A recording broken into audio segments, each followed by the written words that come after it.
Hi kapatid! Sa mga nagre-request ng ganito kasarap, makinis, super creamy, at nagme-melt sa bibig na leche flan, madali lang siyang gawin. Ito na po ang video kung paano ko ginawa. 3 llanera ang ginamit ko dito, medium ang size, at tig 2 tablespoon na sugar ang kinaramelize sa super low heat or super hina ng apoy. Depende sa inyo kung medyo light amber or dark amber yung caramel na gagawin ninyo. Then, isa-set aside muna.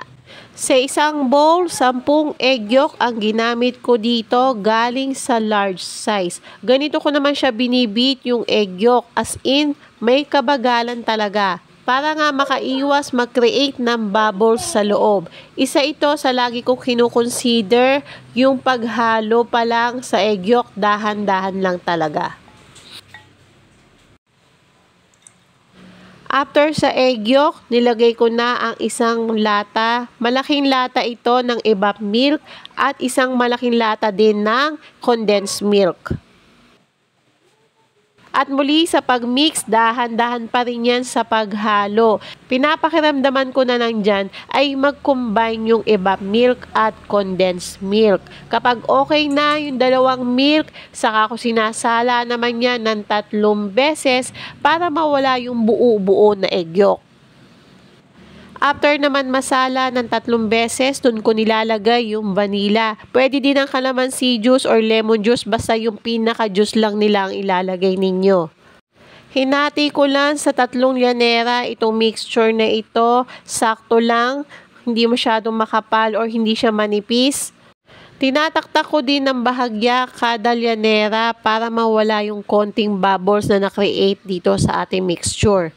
Since bake ang ginawa ko dito, ilalagay sa malaking pan at lalagyan ng mainit na tubig or bain-marie method ang ginagawa dito sa bake leche flan. Wala nang takip na foil, bawat llanera. Mas maganda kung medyo malalim yung pan na paglalagyan nyo ng tubig para malagyan nyo ng saktong tubig na hindi nyo kailangang mag-refill para iwas din sa pag-open lagi ng oven. I-bake sa preheated oven 130 degrees Celsius ng 1 oras. Up and down po ang init.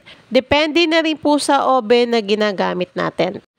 At ganito naman ang itsura niya after i-bake. Siyempre, kailangan natin itong palamigin muna ng husto bago alisin sa llanera.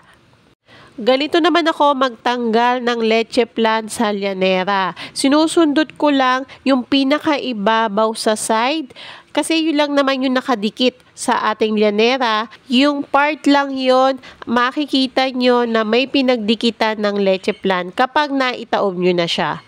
Pwedeng-pwede siyang pambenta, pangregalo, or dessert ng inyong pamilya. Pwedeng gawin sa kahit anong okasyon.